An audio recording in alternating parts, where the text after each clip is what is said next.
राजस्थान में सरकार बीजेपी की, केंद्र में सरकार बीजेपी की, लोकसभा में स्पीकर राजस्थानी, राज्यसभा में स्पीकर राजस्थानी, पर राजस्थान की ये मांग क्या पूरी हो पाएगी?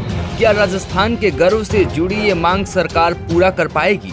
राजस्थानी भाषा को मान्यता दिलाने के जब रविंद्र सिंह भाटी ने आवाज उठाई तो एक बार फिर पूर्व सीएम अशोक गहलोत भी बोल उठे और भाजपा विधायक भी, यानी एक ही मांग पर दो पार्टियों के साथ साथ निर्दलीय विधायक भी आवाज उठा रहे हैं। तो पहले आप भाटी का ये बयान सुनिए। इसका स्वागत करते हैं। साथ ही साथ कई सारी चीजें हैं जो आज भी छूट रही है, जिसकी और किसी का ध्यान नहीं जा रहा, क्योंकि मैं राजस्थान में हूँ और राजस्थानी की पैरवी कर रहा हूँ। तो आज की बात भी मैं राजस्थानी में करूँ ज्यादा पसंद है। राजस्थानी री मांग आजादी में लेर आज तक चलती आ रही, पर हर बार प्रदेश की सरकार ये कहवे कि साहब मैं आपकी मांग ना आगे तक रखा, राज्य भाषा रो दर्जो दिला, पर उरे बाद रे मीना भी कदे राजस्थानी भाषा ना वो दर्जो मिल कोन पाई। जेकेरो एक बहुत बड़ो दुख पूरे राजस्थान की जनता ना। कई बार पार्लियामेंट रे मीना भी ये इश्यू ना राख्यो गयो। प्रदेश री वर्तमान उप मुख्यमंत्री जी जदे सांसद हुआ करता उस टाइम एक प्राइवेट बिल ला पार्लियामेंट रे मीना राजस्थानी भाषा री मान्यता रे वास्ते राख्यो। रविंद्र सिंह भाटी का ये बयान आपको याद ना हो, पर बता दें कि बजट सत्र के बाद भाटी ने विधानसभा के बाहर ये बयान दिया था। राजस्थानी भाषा को मान्यता दिलाने के लिए भाटी लगातार संघर्ष कर रहे हैं। वो कई बार सदन में इसे भी उठा चुके हैं, पर शायद ही सरकार ने इस ओर ध्यान दिया हो। वहीं अब सिवाना से बीजेपी विधायक हमीर सिंह भायल ने भी ये मांग कर दी है। हमीर सिंह भायल का ये बयान सुनाते हैं, पर उससे पहले गहलोत का ये ट्वीट देखिए। गहलोत ने लिखा, राजस्थान सरकार भी उत्तर प्रदेश सरकार की तर्ज पर संविधान के अनुच्छेद 345 के तहत स्थानीय भाषा को आधिकारिक भाषा की मान्यता देने पर विचार करे। आज अंतर्राष्ट्रीय मातृभाषा दिवस के अवसर पर राजस्थान के विभिन्न जिलों में बोलियों सहित राजस्थानी भाषा को 8वीं अनुसूची में शामिल करने की मांग को दोहराते हैं। अगस्त 2003 में हमारी सरकार ने राजस्थान विधानसभा से प्रस्ताव पारित कर केंद्र सरकार को भेजा था, जहां गहलोत और भाटी ने राजस्थानी भाषा को मान्यता देने की बात कही।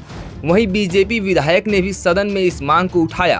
आदरणीय अध्यक्ष महोदय, मुझे राजस्थान सहित 14 करोड़ लोगों द्वारा बोली जाने वाली भाषा की मान्यता मांग पर बोलने का अवसर दिया। धन्यवाद, आभार।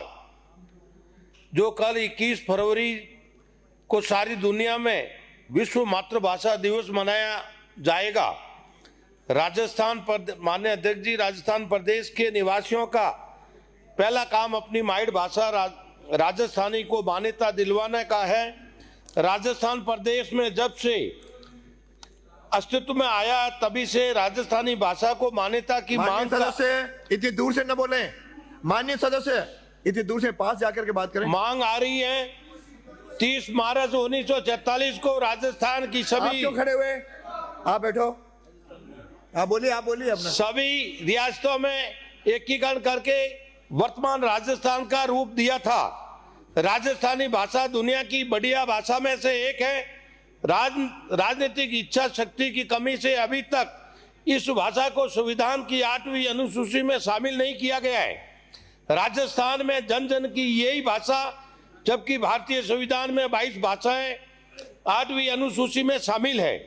राजस्थान को शिकांगो, मास्को, क्रेवीज में भी पढ़ाई जाती है, तो भारतीय संविधान में मान्यता क्यों नहीं हो सकती है? ये भाषा संविधान की 8वीं अनुसूची में शामिल 22 भाषाओं में से 17 भाषाओं से बड़ी है। राजस्थानी की कई ग्रंथ, उपन्यास, पुस्तकें छपी हैं। यहाँ तक कि विद्यालयों में भी राजस्थानी महाविद्यालय, विश्वविद्यालयों में अलग फैकल्टी भी हैं। एक साजिश के तहत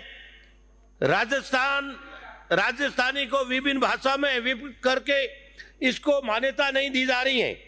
इसमें हाड़ौती, मेवाड़ी, मारवाड़ी, शेखावटी, जयपुर आदि भाषाओं में अलग अलग करके भाषा के साहित्यकारों या तो लोगों को राजस्थान की मान्यता नहीं दिलवाना चाहते हैं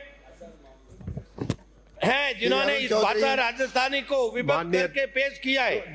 जबकि राज्य विधानसभा द्वारा 2003 में प्रस्ताव केंद्र को भेज रखा है केंद्र ने उड़ीसा के वरिष्ठ साहित्यकार एस महापात्रा की अध्यक्षता में एक कमेटी गठित की गई थी, जो 2 साल बाद भाषा की अनुशंसा भी कर चुकी है। राजस्थानी को संविधान की 8वीं अनुसूची में शामिल किया जावे।